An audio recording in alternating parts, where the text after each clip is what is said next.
Breaking news out of Portsmouth. Now, what we know so far here in the studio is that a suspect is barricaded in Portsmouth after firing at federal and state officers, according to police.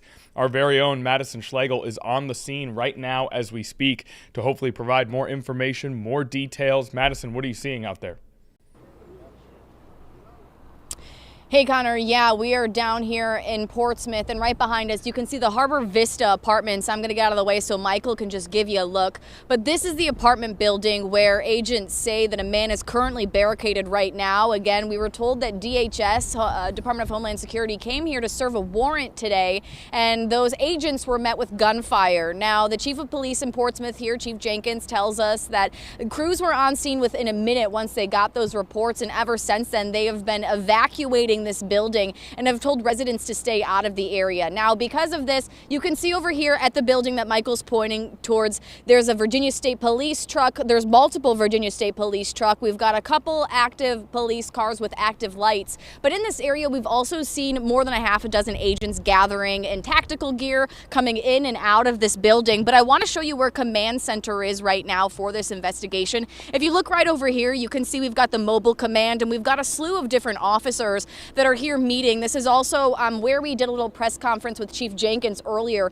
What he told us right now is that he doesn't believe that right now this was an immigration warrant that they were sending. There were some mumblings. There were also some rumors that there was a possible bomb threat as well. He wanted to say that right now there are units on scene in case of that, but he said that he doesn't believe right now that there is a bomb on site. But they have told people in the area to evacuate, and we've spoke to a couple of people who live inside of this building and told us about those moments in which they kind of realized that something was going down. They got a text message saying for the people inside to stay barricaded inside their apartments, and if they are in there, to stay low, to not make much noise and be quiet. We spoke to one woman who says that her mother is still inside of the building because she's in need of medical care and she's difficult to transport. She's in there right now with a caretaker, but it's people like that these crews are working now to really get out of this building. So we're here while they're doing that. And again, it's been a busy scene here. All the roads around Portsmouth right now are closed. We're currently on Court Street. Columbia is also closed.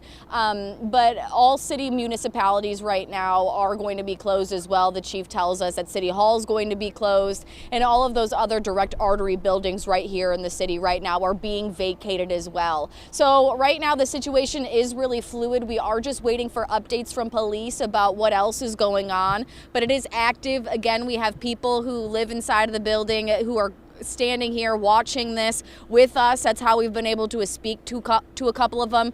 We also spoke with one resident who lives on the 4th floor of this building and says that it was that floor of the building that this warrant was served on. He was able to pull up his phone and show us some security camera footage from the floor, from the apartment security camera roll, and we were able to see those agents approach the door, and we saw agents coming in and out as they're investigating. But again, as I've mentioned, this is a very fluid situation, a lot happening here on scene, but we're trying to bring you the latest updates as we get them. Yeah, and you did a great job, Madison. A lot of information there. I apologize. Can I keep you and ask a question or two here if you have time? Okay, now I apologize. Yeah, of course, Connor, we're on your time. Okay, fantastic. I apologize if you stated this already. I know you said that City Hall, municipal buildings are closed. Have they also been evacuated? No one's going in. Is everyone out of those buildings as well? Yeah, so they are evacuating those buildings that are here in the area. So we've seen some government workers as well who have been out here kind of walking through, who are not in those buildings right now. But again, they're telling everybody to kind of stay out of this area and to avoid this area. So if you know that you have any errands that you need to be running down here in downtown Portsmouth, stay away from this area for at least a moment. There were a couple intersections over on the other side of the building. We've since moved where we've got a better accessibility, but we're told that, again, he's up in the upper level of this apartment building, that 4th floor, that top floor right now. And he is in this building that is faced east. We were told by police that he is in this area of the building right behind us that's facing the east direction. So that's what we know about the location of where this gunman barricaded is right now. And again, they've told the municipalities, they've told people who work in the government buildings also to evacuate at this time.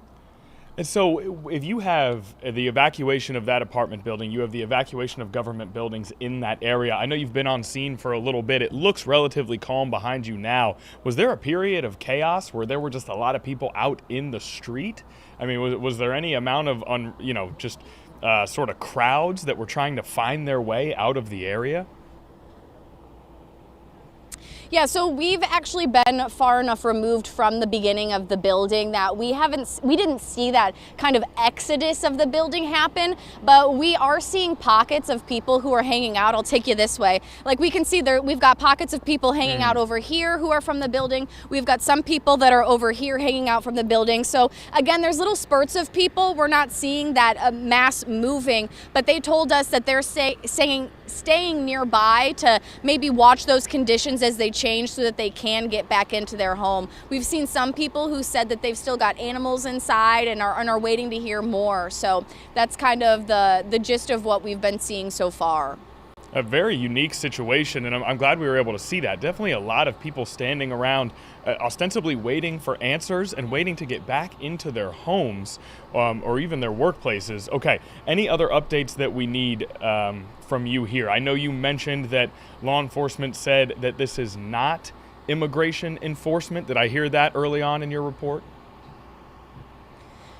Yeah, that was one thing that the chief did mention. There were askings, obviously, given the recent current events that have happened across our country. There was curiosity considering that DHS was here serving a warrant. What were the confinements of that warrant? What was inside of that warrant? We are told that it was not immigration related. And right now there's been no other information other than that was shared with us in a press conference with the chief earlier this morning. Okay, it's certainly a unique place for something like this to happen with all of those municipal buildings in that area in downtown Portsmouth. But thanks so much, Madison. We appreciate you taking a little extra time with us, and we'll see you at 4 o'clock on 13 News Now. Thanks. All right, so that's Madison Schlegel on scene in Portsmouth. Obviously a chaotic situation, a situation that does for the time being appear to be under some control, but one that happened right in the area of Portsmouth where there's all those government buildings in addition to that residential area. And you saw people standing all around in parking lots and over on the sidewalk, on the curb, as they wait to figure out what to do now that they have been evacuated from their homes and their workplaces right in the middle of a Wednesday afternoon. So great work there from Madison, keeping us updated on everything going on, and more to come. 4 o'clock, 5 o'clock, 6 o'clock, all on 13 News Now. I'm sure she'll have more updates for us as we move into the future. Now,